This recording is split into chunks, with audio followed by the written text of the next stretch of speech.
Sejam bem-vindos a mais um Refletindo com Emmanuel. Hoje nós vamos discutir a lição 63 do primeiro livro da série Fonte Viva. O livro é O Caminho, Verdade e Vida e a lição 63, cujo título é Quem Sois? E a passagem do Evangelho nos diz: Mas o espírito maligno lhes respondeu: Conheço a Jesus e bem sei quem é Paulo, mas vós quem sois? Em Atos, capítulo 19, versículo 15. E o comentário de Emmanuel. Qualquer expressão de comércio tem sua base no poder aquisitivo. Para obter, é preciso possuir. No intercâmbio dos dois mundos, terrestre e espiritual, o fenômeno obedece ao mesmo princípio. Nas operações comerciais de César, requerem-se moedas ou expressões fiduciárias com efígies e identificações que lhes digam respeito. Nas operações de permuta espiritual, requisitam-se valores individualíssimos com os sinais do Cristo. O dinheiro de Jesus é o amor. Sem ele, não é lícito aventurar-se alguém ao sagrado comércio das almas. O versículo aqui nomeado constitui benéfica advertência a quantos, para o esclarecimento dos outros, invocam o Mestre sem títulos vivos de sua escola sacrificial. Mormente no que se refere às relações com o plano invisível, mantende cuidado por evitar afirmativas a esmo.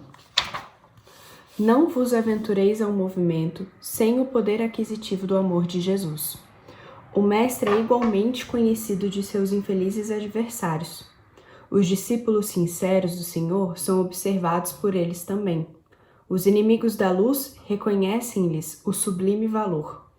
Quando vos dispuserdes, portanto, a esse gênero de trabalho, não ouvideis vossa própria identificação, porque provavelmente sereis interpelados pelos representantes do mal, que vos perguntarão: quem sois?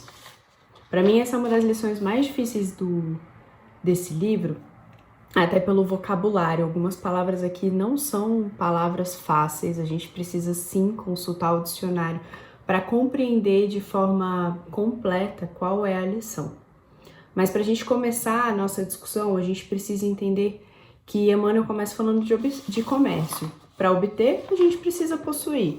Isso acontece no comércio terreno, assim como no intercâmbio espiritual.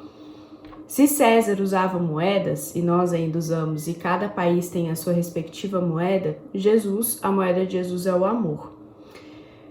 E cada país tem a sua moeda. No caso de Jesus, a moeda dele sendo o amor, a gente tem os valores individuais que comprovam que aquilo que a gente está fazendo, falando, se comportando, diz respeito àqueles valores que Jesus preconizou, que Jesus nos trouxe, que comprovam que a gente pode ter aquele intercâmbio. Então, eu gostaria que a gente pensasse essa lição sobre dois aspectos. O primeiro, quando a gente fala em nome de Jesus, e o segundo, dos processos obsessivos possíveis nos trabalhadores das casas espíritas. Nos processos obsessivos de forma geral, mas eu vou focar em nós espíritas.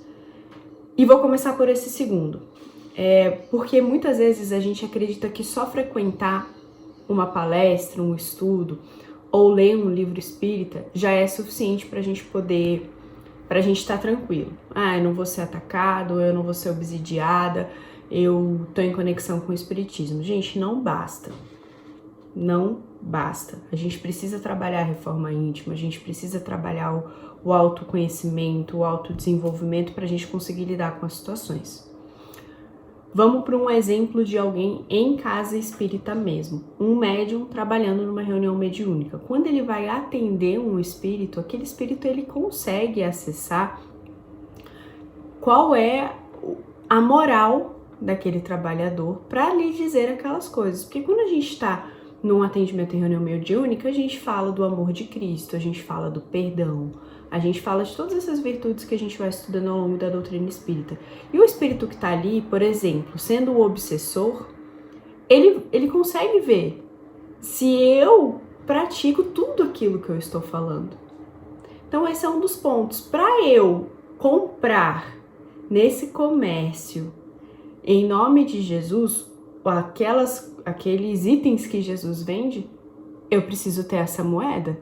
E nesse caso, a moeda é o amor e são os valores que Jesus nos ensina. Então esse é o primeiro ponto. que já faz o link direto com esse é o segundo aspecto, que já faz o link direto com o primeiro ponto que eu queria trazer, da gente falar em nome de Jesus. Eu tenho as moedas necessárias? Ou seja, eu tenho os valores com os sinais de Cristo, como diz Emmanuel, para falar em nome de Jesus? Eu já trabalhei os meus defeitos, as minhas falhas? Outro aspecto importante da gente olhar. E aqui eu vou trazer o 5º parágrafo dessa lição, que diz o seguinte: o versículo aqui nomeado constitui benéfica advertência a quantos, para o esclarecimento dos outros, invocam um mestre sem títulos vivos da sua escola sacrificial. Vamos pegar só esse trecho de para o esclarecimento dos outros. Será que eu estou projetando na outra pessoa? A gente adora dizer o que o outro precisa mudar, o que o outro precisa melhorar. E eu?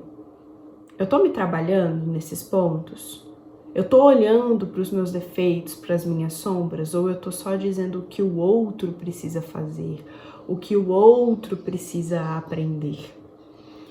Ainda nesse parágrafo, vamos pegar agora outra frase para a gente analisar. Quando ele fecha dizendo: invocam o mestre sem títulos vivos de sua escola sacrificial. O que significa isso? Toda escola tem um título. A gente vai lá, frequenta e depois recebe um diploma, um título. Jesus também tem a sua escola, uma escola sacrificial. Eu já adquiri o título, o diploma dessa escola sacrificial? Eu fui aos estudos, eu fui às palestras, eu fiz o evangelho no lar, eu contribuí de alguma forma. Eu adquiri o título, o diploma para invocar Jesus? Eu tenho essa posição para falar sobre Jesus? E aqui eu trago um ponto de atenção, não é que a gente precisa ser perfeito. Essas reflexões, elas são dentro do nosso processo evolutivo. A gente tenta se melhorar ao máximo em cada encarnação, mas não que a gente vai atingir a perfeição nessa. Pronto, essa aqui tá resolvida, eu não preciso mais voltar de forma alguma. No próximo parágrafo, no 6º parágrafo, que eu também gostaria de pontuar, Emmanuel diz o seguinte: mormente no que se refere às relações com o plano invisível, mantende cuidado por evitar afirmativas a esmo. Vamos traduzir? Sobretudo no que se refere às relações com o plano invisível, mantende cuidado por evitar afirmativas sem certeza nem fundamento. Isso que significa a esmo. Eu saí falando por aí sem ter certeza nenhuma, sem ter fundamento do que eu tô falando. Então, onde que tá escrito isso? Tá nas obras básicas de Allan Kardec, Divaldo, Chico, Dona Ivone Pereira, foi Emmanuel, foi André Luiz, foi Joana, foi Manuel Filomeno de Miranda, foi Camilo, foi Raul. Quem falou sobre isso? Quem que são espíritos e espíritas que a gente tem comprovação desses valores de Cristo que trouxe essa informação para eu sair falando por aí? Então, onde é que eu estou me informando? Onde é que eu estou buscando as informações que eu preciso? E por que todas essas reflexões? Vocês perceberam que eu fui jogando diversas perguntas, são perguntas que a gente precisa se fazer constantemente. Por quê? Gente, estamos falando em nome de Jesus. A gente precisa tentar nos aproximar e trabalhar os valores necessários para fazer isso. Não tem como a gente querer falar em nome de Jesus, em nome da doutrina, sem nos trabalhar. Jesus o fez, né? Jesus veio trabalhado, continua se trabalhando aqui. Os discípulos o fizeram. Então Jesus e os discípulos falaram da doutrina espírita, falaram desse amor, falaram de um Deus diferente, e os discípulos também, e foram super atacados. São atacados até hoje. A gente também vai ser atacado. O que nos faz pensar que ao falar da doutrina a gente está isento e não vai ser atacado? De forma alguma, nós também seremos atacados. E a gente precisa conseguir responder a pergunta: quem sois? Então é quando Emmanuel diz assim: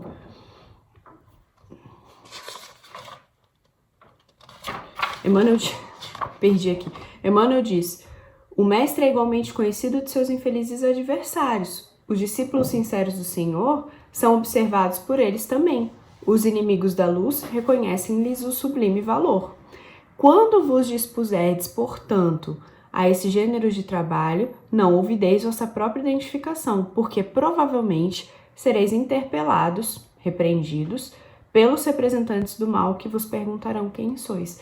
E perguntarão, e se a gente não conseguir responder quem a gente é, abre ainda mais espaço para ataque. Quais são os ataques que a gente sofre?